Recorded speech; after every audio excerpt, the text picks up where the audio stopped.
this all the way up.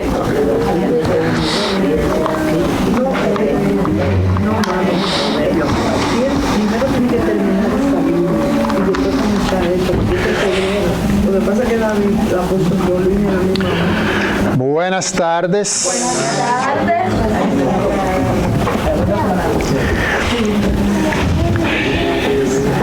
Jesucristo es el mismo ayer, hoy y para siempre.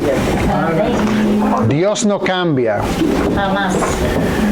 Pero sí Dios cambia a veces su manera de trabajar con el hombre. Dios ha cambiado su manera de trabajar con el hombre varias veces. Y si leemos la Biblia, encontramos que antes de Moisés hubo un tiempo que Dios pues trabajó con padres de familia, como hablamos de esto el miércoles. Y después instituyó o mandó los 10 mandamientos y el resto de la ley a Moisés. Y entonces comenzó el pacto de Dios con Israel. Pero cuando vino Jesús, Él vino para traer ¿qué? Un nuevo pacto. ¿Hay diferencia entre el antiguo pacto y el nuevo pacto? Sí. Claro que sí. ¿Es el mismo Dios? Sí. Definitivamente que sí. Es que Dios... Una pregunta, ¿tú has cambiado las reglas que tienes con tus hijos? ¿Las reglas que tenías cuando tenías 2 años son las mismas cuando tenías 16? No. ¿Van cambiando? Oh, sí, está cambiando. Sí, ha cambiado. Las leyes cambian de acuerdo al crecimiento del niño. Los padres cambian. Bueno, algunos padres sí cambian. Algunos cambian para lo peor y otros cambian para lo mejor. Pero los padres en verdad tienen la misma meta hacia sus hijos, que es su crecimiento, pero en diferentes épocas de su crecimiento, pues pueden dar diferentes reglas, diferente ayuda, hasta lecciones que le dan a la edad de 16, que no lo pueden dar cuando tienen 2 años, porque no lo pueden recibir. Y así Dios también ha tratado con el hombre. Podemos decir que antes de la ley de Moisés, prendió la luz un poquito, porque si uno prende una luz de repente con la oscuridad, ¿qué sucede? Te quedas ciego. Pero Él prendió la luz poco a poco, con Moisés prendió la luz más, y con Cristo la prendió más todavía. Una de las cosas que hizo Dios bajo el nuevo pacto, que Cristo había prometido la noche antes de que fue entregado, la misma noche que fue entregado, hablando con sus discípulos, Él habló mucho de que iba a enviar el Consolador, que convenía que se fuera para enviar al Espíritu Santo. Y en el mundo religioso hay mucha confusión acerca del Espíritu Santo. Hay muchas opiniones, hay muchas teorías, hay muchas ideas. Y como todos, si estudiamos la Biblia con calma, podemos por lo menos entender algo. Entenderlo todo, solamente según la misma Biblia, lo revelado vamos a entender. Siempre hay cosas escondidas que Dios nada más entiende, que quizás algún día al ver a Él vamos a entender mejor. Pero sí, mientras estemos aquí queremos entender estas cosas. Parte de la confusión en cuanto al Espíritu Santo tiene que ver con el hecho de que a veces no entendemos que es el mismo Espíritu que ha trabajado en diferentes formas a través de la historia. Ahora, lo que vamos a hablar hoy no es tanto del Antiguo Testamento, sino del Nuevo Testamento. Y el Espíritu Santo bajo el Nuevo Pacto ha trabajado. Hay diferentes formas de organizar esto, pero según el diagrama que tenemos, Él ha trabajado en 4 maneras principales. Primeramente tenemos el bautismo con el Espíritu Santo.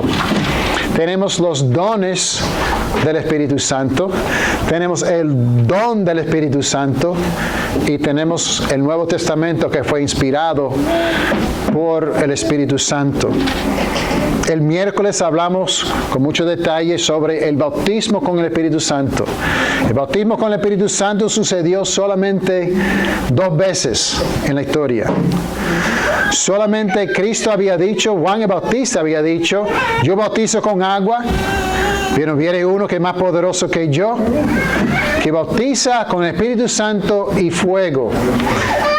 Y no vamos a mezclar el Espíritu Santo y el fuego, porque el Espíritu Santo, el bautismo con el Espíritu Santo es una cosa, bautismo en fuego es otra cosa. Bautismo en fuego es el infierno si uno lee el contexto. Eso lo estudiamos el miércoles, no vamos a repasarlo ahora. Pero en el día de Pentecostés, pocos días antes, Cristo dijo que se quedaran en Jerusalén hasta que fueran bautizados con el Espíritu Santo.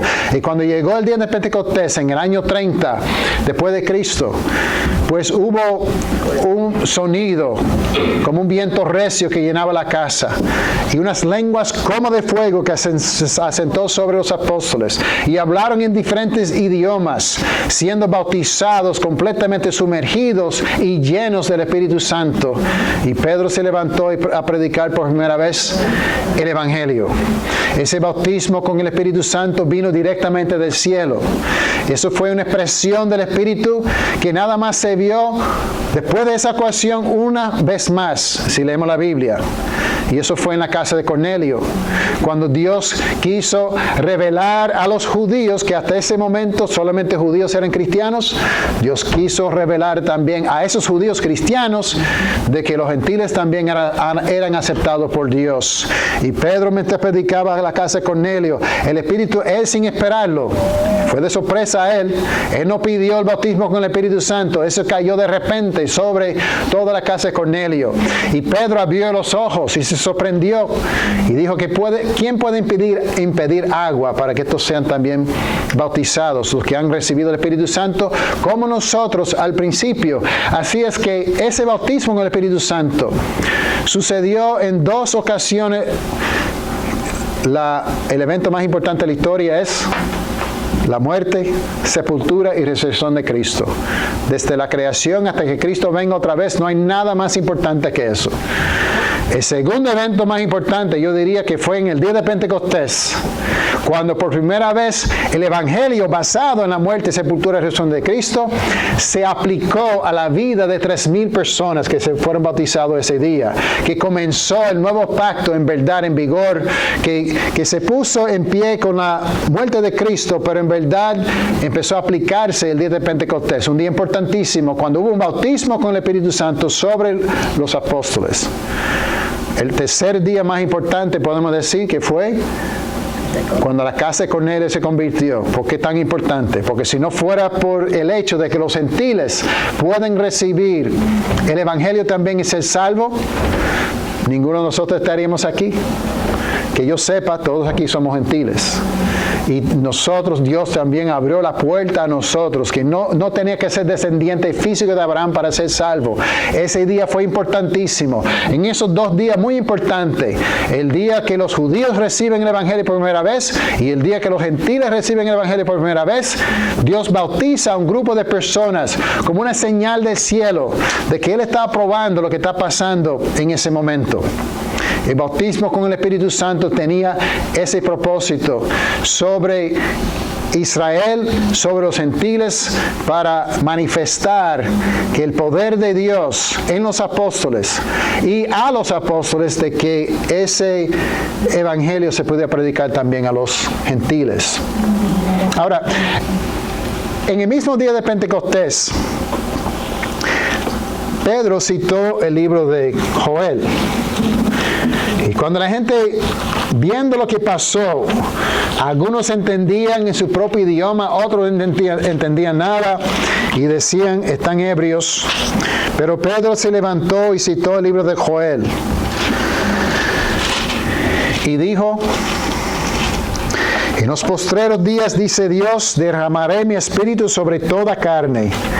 Y vuestros hijos y vuestras hijas profetizarán, vuestros jóvenes verán visiones y vuestros ancianos soñarán sueños. Así que en el día que él fue bautizado con el Espíritu Santo, cita una profecía de otra obra del Espíritu Santo que no era directamente bautismo con el Espíritu Santo, sino que el Espíritu Santo iba a trabajar milagrosamente, no solamente en los apóstoles, sino en, como que dice aquí, en jóvenes, ancianos, etc. En esta parte, que podemos decir que son los 9 dones del Espíritu, vamos a hablar hoy. Pero antes de entrar en eso, vamos a mencionar las otras 2 partes que quedarán para otro día. Y es el Nuevo Testamento, que vino siendo inspirado por el Espíritu Santo a través del tiempo y que tenemos hasta el día de hoy. Y de eso vamos a hablar junto con los 9 dones ya mismo. Y no podemos olvidar también en Hechos, capítulo 2, cuando dijeron ¿qué haremos? Él dijo, arrepentíos y bautícese cada uno de vosotros en el nombre de Jesús para perdón de pecados y recibiréis el don del Espíritu Santo. El don del Espíritu Santo no es lo mismo que los dones del Espíritu Santo. Si estudiamos la Biblia con calma, vemos que son 2 cosas distintas. Es interesante que el libro de Hechos, capítulo 2, habla de todas estas maneras que trabajó el Espíritu Santo.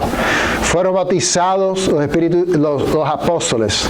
Se mencionó la profecía que hablaba de los dones del Espíritu, que vamos a hablar más detalle ahora.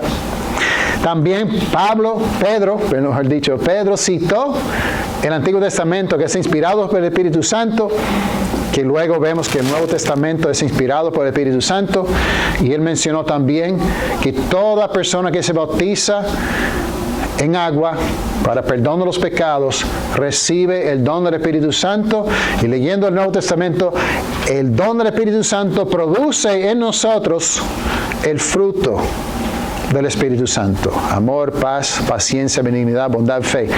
Esta promesa, según Hechos 2, 38 en adelante, esta promesa del Espíritu Santo morando con nosotros es para ellos, para sus hijos y todos los que están lejos. Esta promesa es para ti y es para mí. No hay promesa para ti ni para mí de recibir un bautismo con el Espíritu Santo. Eso pasó 2 veces nada más. La promesa fue a los apóstoles y de sorpresa sobre la casa de Cornelio. Después de eso no hay más registro en la Escritura de bautismo con el Espíritu Santo. Los dones del Espíritu Santo, pues ya vemos que hay varias personas que reciben estos dones y de eso queremos hablar. ¿Para qué servían estos dones? ¿Estos dones serán para nosotros? ¿Estos dones son para todo el mundo?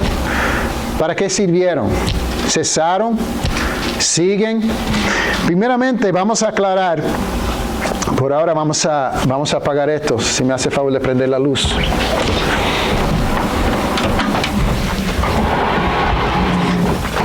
Gracias. Primeramente, tenemos que aclarar una cosa. Y es que la profecía de Joel vivió muchos años antes de Cristo, ¿verdad que sí? Él vivió más de 600 años antes de Cristo. Pero cuando él habló, él dijo, en los postreros días, dice Dios, derramaré de mi espíritu sobre toda carne. Hay los que toman la profecía de Joel y dicen que esto es algo moderno, que comenzó en los años 1900 algo, que el Espíritu Santo comienza otra vez a ser derramado sobre toda carne. Pero si leemos la Biblia con calma, encontramos que Pedro dice, inspirado por el mismo Espíritu Santo, en versículo 15, pero estos no están ebrios como vosotros suponéis, puesto que la hora es la hora tercera del día. Mas esto es lo dicho por el profeta Joel. en los postreros días, dice el Señor, derramaré mi espíritu sobre toda carne. Pedro está diciendo, inspirado por el Espíritu Santo, que la profecía de Joel se cumplió en los postreros días. ¿Cuáles postreros días? ¿Qué quiere decir postreros días? Los días después de Joel. De hecho, los postreros días para Israel estamos viviendo ahora. Dicen Hebreos 1, Dios habiendo hablado de muchas maneras a los profetas, en estos postreros días ha hablado por el Hijo. Los postreros días comienzan desde, es el tiempo del nuevo pacto, que ha durado hasta ahora 2000 años, más o menos. Y así es que esta profecía, que el Espíritu se iba a ser derramado sobre toda carne, toda clase de persona, pues el cumplimiento comienza en el día de Pentecostés. No está hablando de algo en nuestros días, sino en aquellos días. La pregunta siempre va a seguir, que vamos a contestar, si este derramamiento del Espíritu Santo para que sueñen sueños, para que profeticen, para que hagan cosas milagrosas, si esto sigue hasta nuestros días, o si fue algo temporero que Dios puso con algún propósito. Si vamos al libro de Marcos,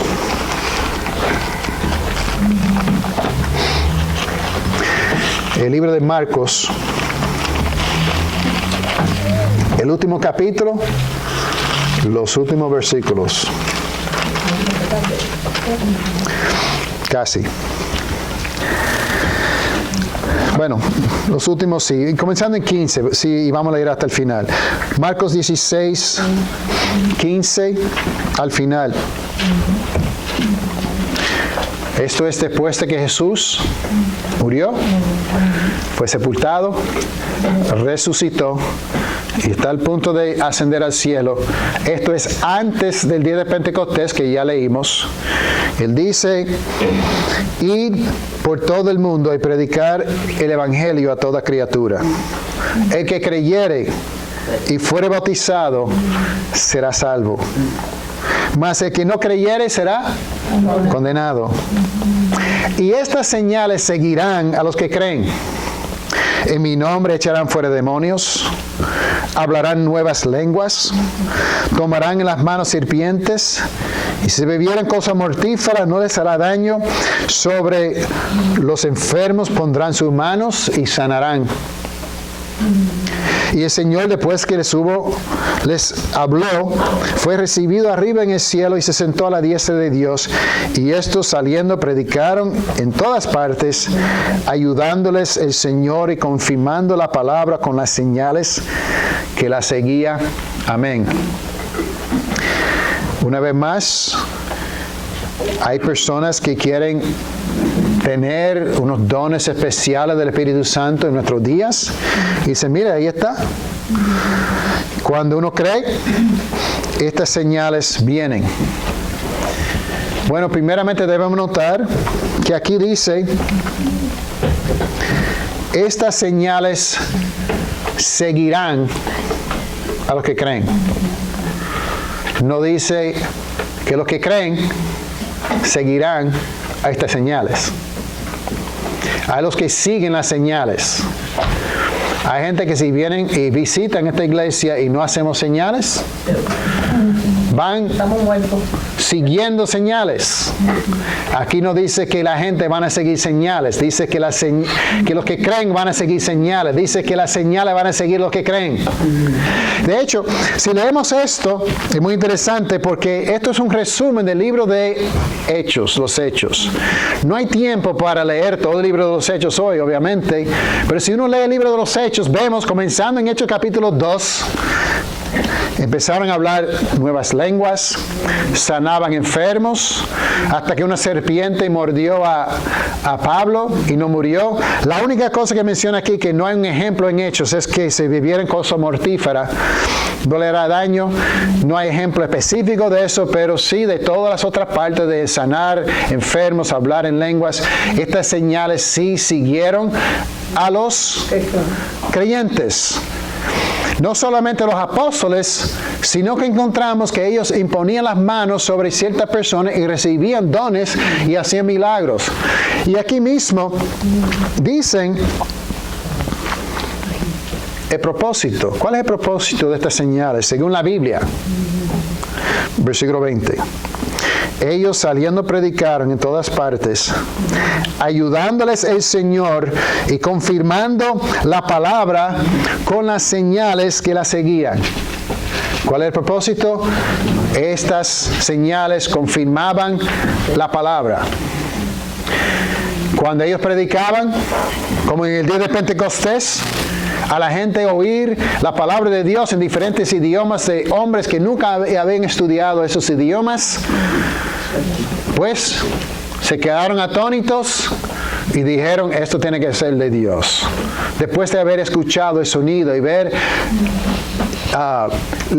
llamas como de fuego encima de cada uno de ellos, pues ellos pues creyeron porque vieron las señales. Ahora,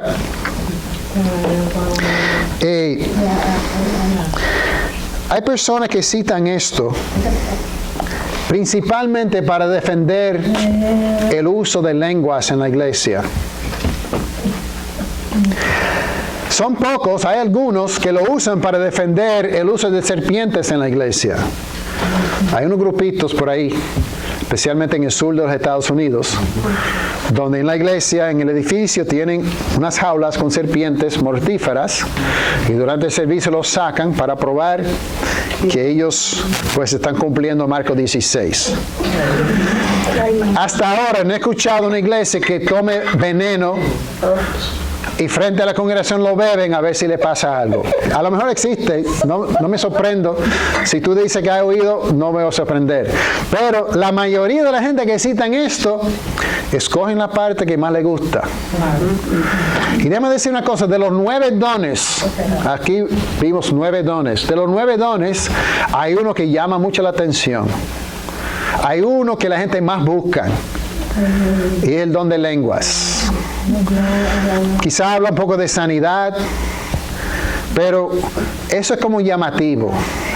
Eso es como que le llama la atención. Y sabe una cosa, aún en los días cuando en verdad hablaban en lenguas, adivina cuál don más buscaban. El don de lenguas.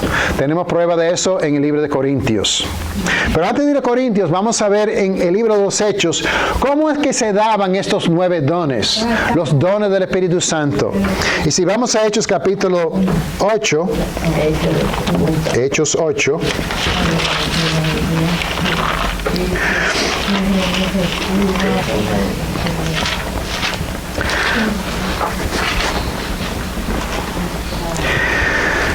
en Hechos 8, pues, viene después de Hechos 7, cuando Esteban es apedreado, y con eso comenzó una persecución de la iglesia, y la iglesia que hasta este momento estaba solamente en Jerusalén, empezó a esparcirse por todo el mundo. Y primeramente, el primer sitio donde el evangelio fue, como él había dicho, de Jerusalén a Judea, a Samaria y hasta lo último de la tierra. A Samaria llegó un hombre que se llama Felipe. Y los que conocen el libro de los Hechos saben que Felipe fue uno de los 7 que fue escogido y que los apóstoles pusieron las manos sobre él y 6 más para que fueran diáconos en la iglesia. Pero aparentemente también al imponer las manos sobre ellos le dieron también unos dones especiales. Porque cuando Felipe llegó allá a Samaria, dice aquí en versículo 6 de Hechos 8, y la gente unánime escuchaba atentamente las cosas que decía Felipe, oyendo y viendo las señales que hacía. Porque de muchos que tenían espíritus inmundos salían, estos dando grandes voces, y muchos paralíticos y cojos eran sanados, y así que había gran gozo en aquella ciudad. Y ustedes saben que había un mago, ¿verdad?, que se llamaba Simón, que también hacía magia, pero él se dio cuenta que lo que hacía Felipe era de verdad, lo que hacía él era de mentira, y él quería lo que Felipe tenía. Pero mira algo interesante aquí.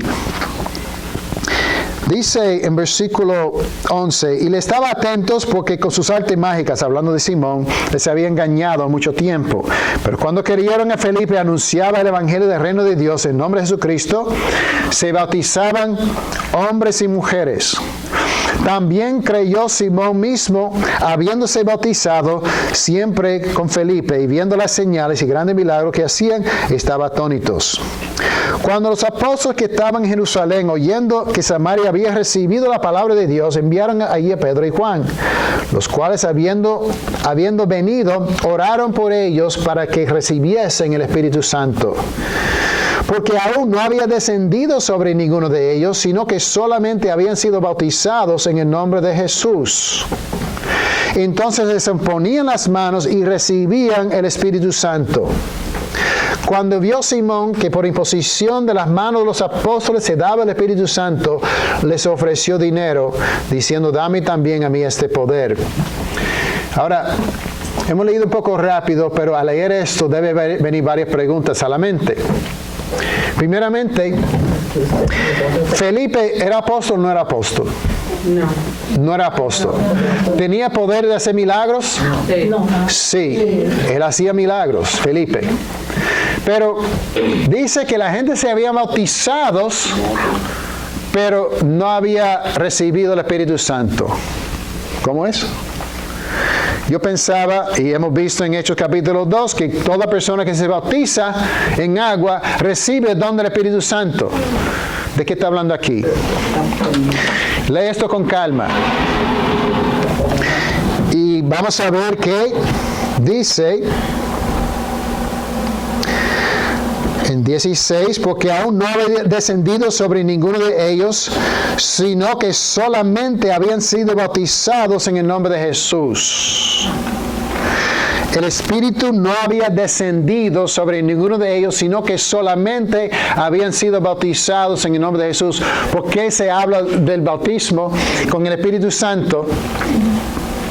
Perdone, no. ¿Por qué se habla del bautismo en agua relacionado con el Espíritu Santo? Se bautizaron en agua y según Hechos 2, ¿qué recibieron cuando se bautizaron en agua? No lo dice aquí, pero dice en Hechos 2, 42, 38. Habían recibido el don del Espíritu Santo, pero no habían recibido ningún don del Espíritu Santo, porque y tampoco Felipe podía dárselo. ¿Por qué no? ¿Cómo sabemos que Felipe no podía dárselo? Porque él está en Samaria. Tuvieron que buscar ¿a dónde? A los apóstoles que vinieran, y como dice aquí, cuando Simón vio que por imposición de las manos de los apóstoles se daba el Espíritu Santo. Fíjense que esto es diferente. El don del Espíritu Santo que uno recibe cuando se bautiza es por imposición de las manos de los apóstoles. Esto es otra medida, eso es otro trabajo del Espíritu Santo. El mismo Espíritu, como comenzamos hablando, puede trabajar en más de una manera o no. Sí puede. Dios puede trabajar como Él quiere. Y lo que estamos viendo aquí, hay dos maneras que trabaja. Ellos sí habían recibido el don del Espíritu Santo, pero no habían recibido los dones del Espíritu Santo. ¿Cómo sabemos que era por imposición de manos que recibieron los dones del Espíritu Santo? Si leemos aquí, en 18, Simón vio que por la imposición de las manos de los apóstoles se daba el Espíritu Santo, les ofreció dinero. ¿Quién ofrece dinero para la morada del Espíritu Santo? Ahora, ¿por qué va a ofrecer dinero? Para poder impartir los dones.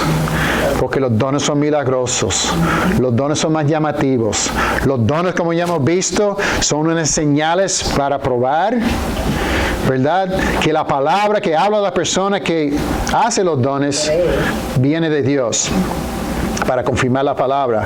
Así que Simón ofreció dinero y Pedro dijo que su dinero pereciera con él.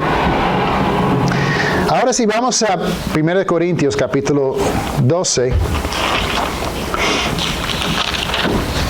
Primero a los Corintios, capítulo 12.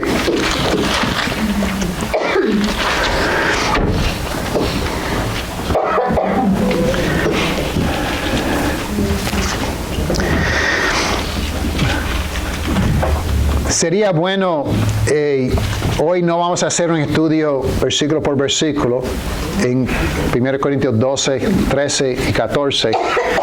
Eso en verdad tomaría bastante tiempo. Recomiendo sí que lo hagan, pero hay que leer estos 3 capítulos juntos.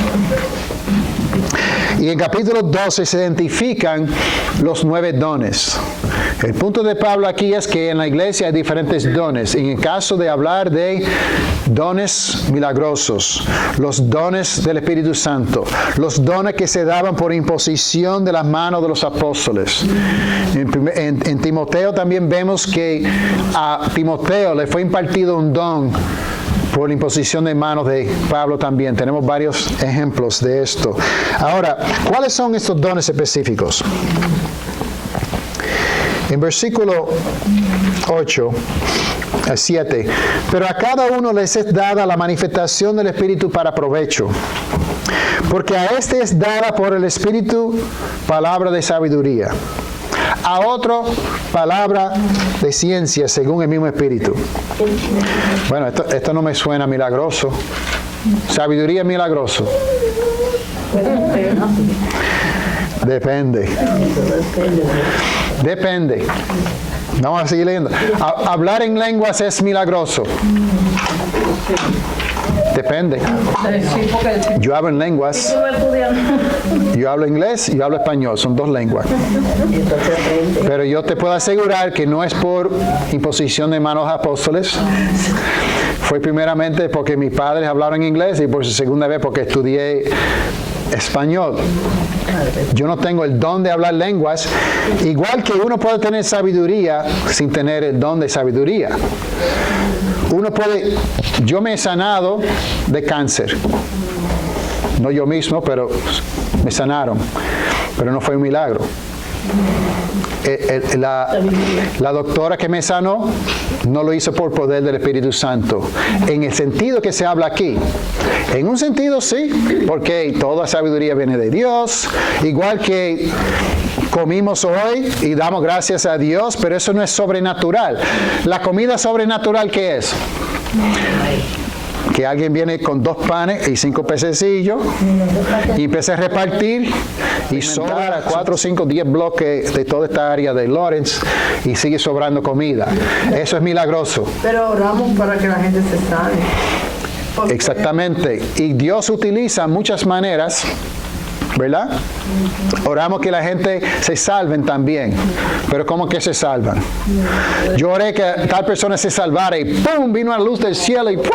¡Pum! Se salvó. ¿No? Oramos sí que se salva, pero tiene que salvarse, como dice la Biblia, por arrepentirse, etc. Oramos por la comida, pero mayormente esa comida viene ¿cómo? Trabajando, sudando, comprando, cocinando. Oramos por la salud. Mayormente viene ¿cómo? ¿Sabe una cosa? Tú sabes una cosa bien que los científicos... ¿Tú sabes que los doctores en verdad no sanan a nadie? Solamente ayudan al cuerpo a sanarse. Cuando hacen una operación, están contando con un sistema que Dios diseñó, que después de cortarte, el mismo cuerpo se sana. Increíble. Como que los tejidos se van creciendo solo. ¿Qué hace el doctor para eso? Te ayuda un poquito, te da 2 o 3, te cose para que se quede junto, pero el trabajo en sí, ¿quién lo hace? Es lo que Dios hizo, que no es sobrenatural en el sentido que es un milagro, es sorprendente, pero es natural. O sea, yo me corté ayer y ya no estoy sangrando. ¿Cómo pasó eso? ¡Ah, milagro! ¿Es un milagro? No. ¿Pero a quién le doy gracias? A Dios, porque Dios diseñó mi cuerpo, que cuando se corta, se sana. Doy gracias a Dios y oro para la sanidad de la gente, no necesariamente que sea milagrosamente, Porque Dios trabaja menos milagrosamente y más por la misma naturaleza, la misma creación que Él ha hecho. Estudia la Biblia.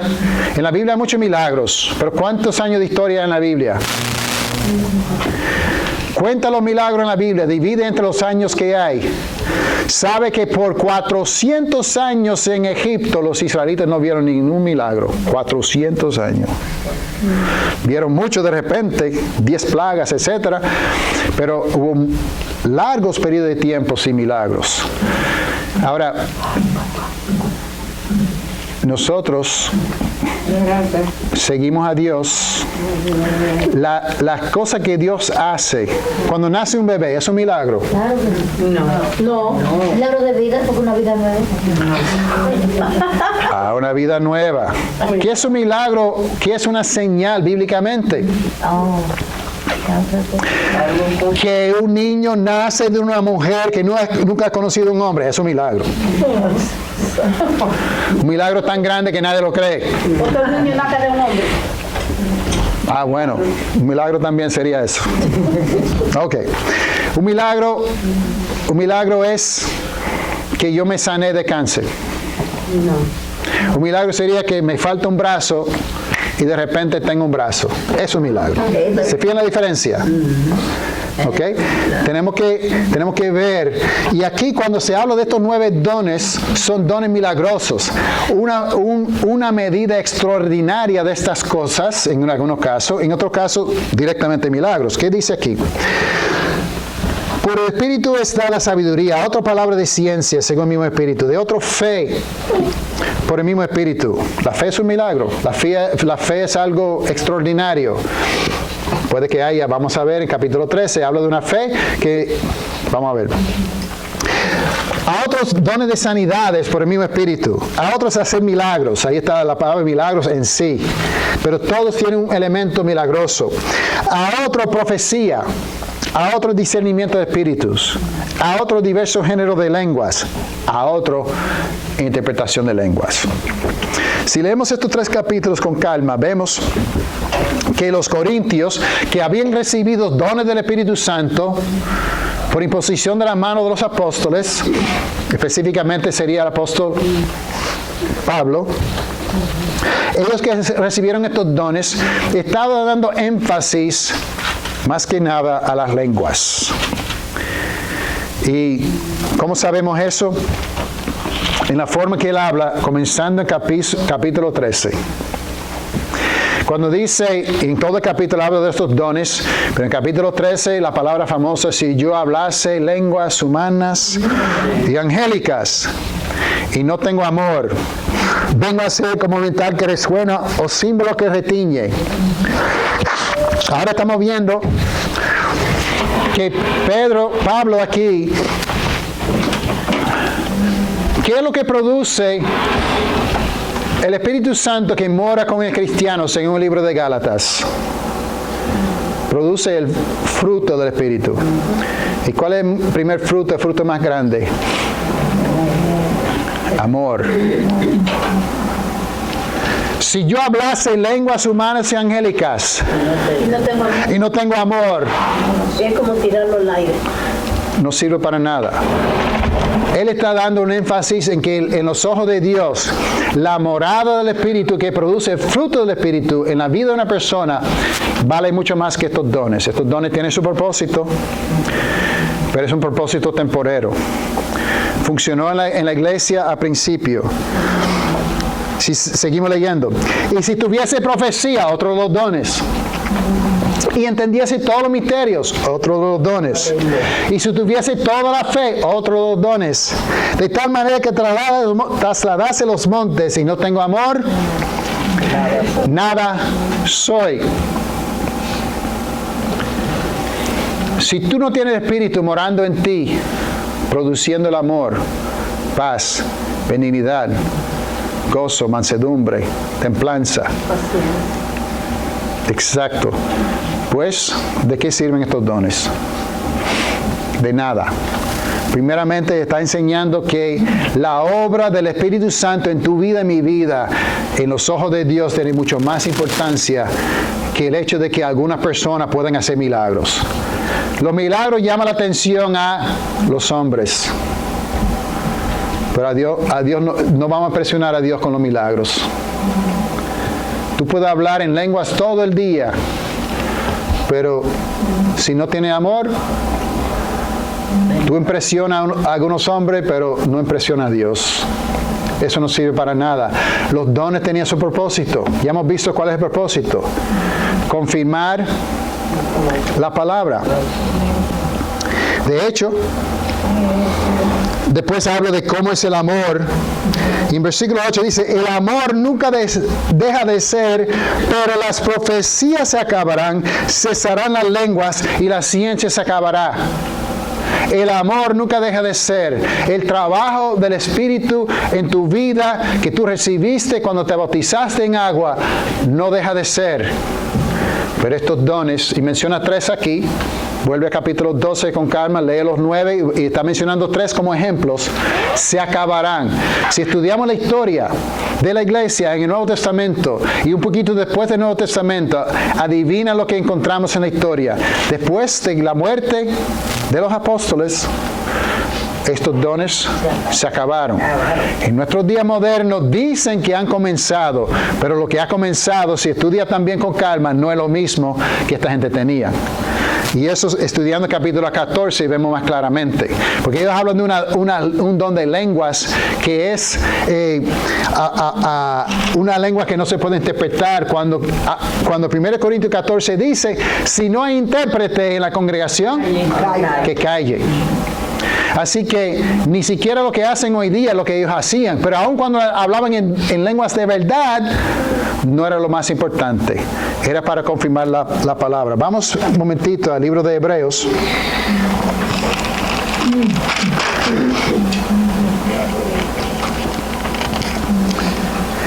Capítulo 2. Hebreos 2:1. Hebreos hace una comparación entre el antiguo pacto y el nuevo pacto. Y dice, por tanto es necesario que con más diligencia atendamos a las cosas que hemos oído, no sea que nos deslicemos.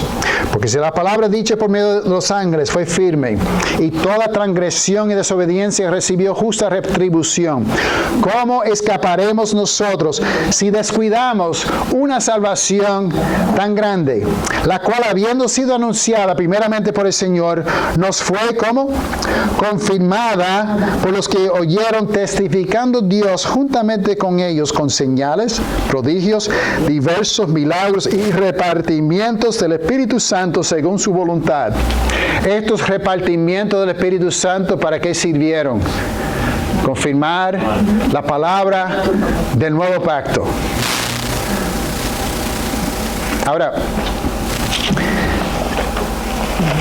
volviendo a 1 Corintios 13.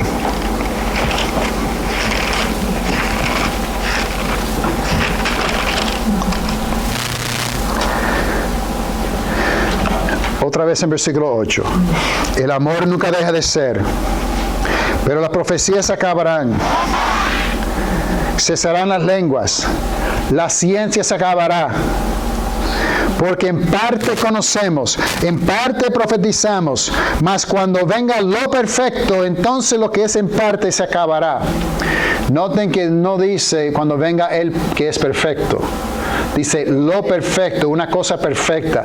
La cosa perfecta, hermanos, yo creo firmemente que esa cosa perfecta tiene que ser el Nuevo Testamento.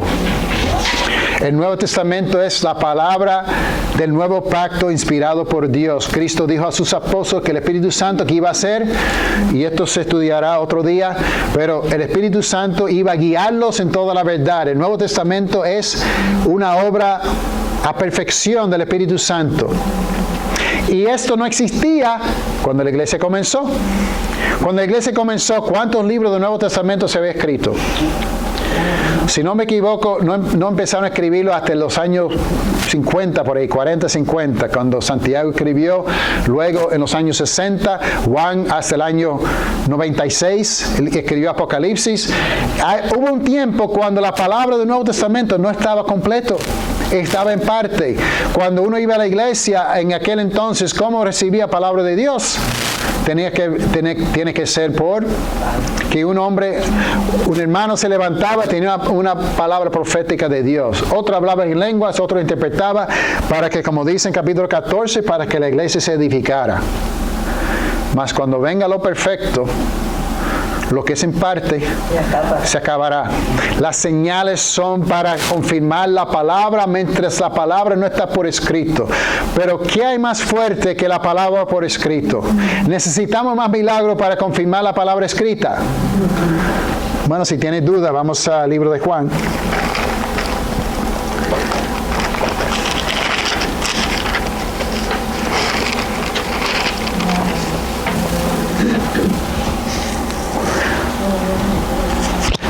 Juan 20, 30. Hizo además Jesús muchas otras señales en presencia de sus discípulos, las cuales no están escritas en este libro. Pero estas se han, ¿cuál es la próxima palabra? Se han repetido. Se han escrito. Se han escrito para que creáis que Jesús es el Cristo, el Hijo de Dios, y para que creyendo tengáis vida en su nombre. Yo no sé de ustedes ni les voy a preguntar. Le voy a hablar por mi propia cuenta. Yo en mi vida nunca he visto ningún milagro. Nunca.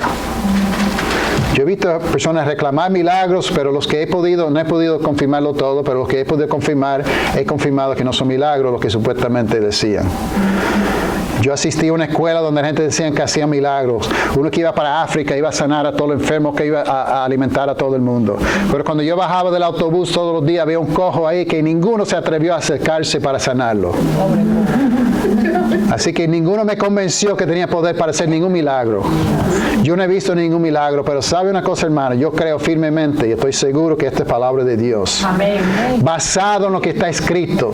Cuando venga lo perfecto, cuando ya tenemos la palabra por escrito, no hacen falta milagros. Y menos mal, porque ¿qué hacen los milagros? Y los que hacen este milagro que son falsos, ¿qué es lo que hace una persona? Lo hace enaltecer. ¿Sabe una de las razones que Pablo tenía que tener un aguijón en la carne? Porque él tenía poder de hacer milagros y fácilmente él sabía que podía subir eso a su cabeza. Y Dios le dio otra cosa, hasta una enfermedad que él mismo haciendo milagros no podía curar, para que por lo menos estuviera tranquilo. Imagínate, algunos de nosotros nos creemos grandes, vamos a hablar claro aquí. Algunos nos creemos más importantes que otros. ¿Ah? Vamos a ser honestos. A veces peleamos, a veces tenemos conflictos, porque yo creo que mi opinión es mejor que el tuyo. Imagínate si añadiéramos eso, que no solamente mi opinión es mejor que el tuyo, pero yo hablo en lenguas y tú no. Que yo sano enfermos y tú no. ¿Ah? Que yo tengo palabras proféticas de Dios y tú no. Esa carne se mezcla como en el corazón de Simón y se daña la obra de Dios. Los milagros, dicen, no, necesitamos milagros. No, necesitamos la palabra de Dios. La fe viene por oír y oír la palabra de Dios. Y los milagros que están escritos en la palabra de Dios son suficientes para yo creer. Porque hay evidencia que estos milagros sucedieron y no necesito ver un milagro con mis propios ojos. Así que la obra del Espíritu Santo, los 9 dones, tenía su propósito importantísimo. Antes de tener la palabra escrita, hacía falta una manifestación extraordinaria, milagrosa de Dios, de que los que hablaban palabra de Dios, que estaban hablando la verdad. Y Dios muchas veces a los profetas, a Moisés y a Elías, Eliseo y otros, le daban poder de hacer milagros para probar a la gente su palabra. Pero una vez está escrito, no hace más falta hacer milagros. Jesús cita a Moisés como fuera inspirado por el Espíritu Santo y dice, bueno, como Moisés no he visto los milagros de Moisés con mis propios ojos, no creo la palabra escrita. ¿Qué dijo Abraham al rico en Rico de Lázaro? Tiene Moisés y los profetas. Si uno se levanta entre los muertos, No, los milagros no salvan a la gente. La palabra que penetra el corazón, que uno recibe con mansedumbre, eso es lo que hace falta, eso es lo perfecto. Eso es la obra del Espíritu Santo ahora. Que no sigamos, hermanos, señales, sino que vamos a reconocer que las señales ya siguieron a los que creyeron. Confirmaron la palabra, ya está confirmado, ya está sellado. Ya tenemos el Espíritu Santo. No necesitamos milagros para ser salvos ni para seguir a Dios. Y teniendo milagros podía hasta dañarnos. Dios sabe lo que hace. Dios sabe lo que hace. Gracias a Dios por el Espíritu Santo. De las cuatro cosas, 4 maneras que el Espíritu Santo trabaja. Ya no hay bautismo en el Espíritu Santo, pasó 2 veces. Ya no hay dones del Espíritu Santo, se daban por imposición de las manos de los apóstoles solamente y cumplieron su función. Pero sí tenemos el Nuevo Testamento, una palabra perfecta. Si tú no crees que es perfecto, pues no lo cita, por favor. Es perfecto. Y vino lo perfecto, lo que es en parte se acabó. Y tenemos algo más importante todavía, que es el amor. Y ese amor viene cuando el Espíritu Santo mora con nosotros. Dios con nosotros. Emmanuel, cuando nos bautizamos en agua y recibimos el don del Espíritu Santo, y ese fruto comienza a crecer en nuestra vida. Eso es lo que Dios quiere que se vea. Cristo nos dijo que van a saber que somos la iglesia de Cristo por los milagros que hacemos. O porque lo mucho que brincamos. Él dijo que por el amor. Y por amor de Dios, hermanos, vamos a amarnos, por favor. Oremos. Gracias a Dios por Cristo Jesús. Gracias que tú nos has amado tanto. Perdona, Dios, cuando hemos trabajado según la carne. Cuando hemos querido ser más fuerte, más grande que otro. Ayúdanos, Señor, a humillarnos en tu presencia y demostrar el amor hacia otros que tú has demostrado hacia nosotros.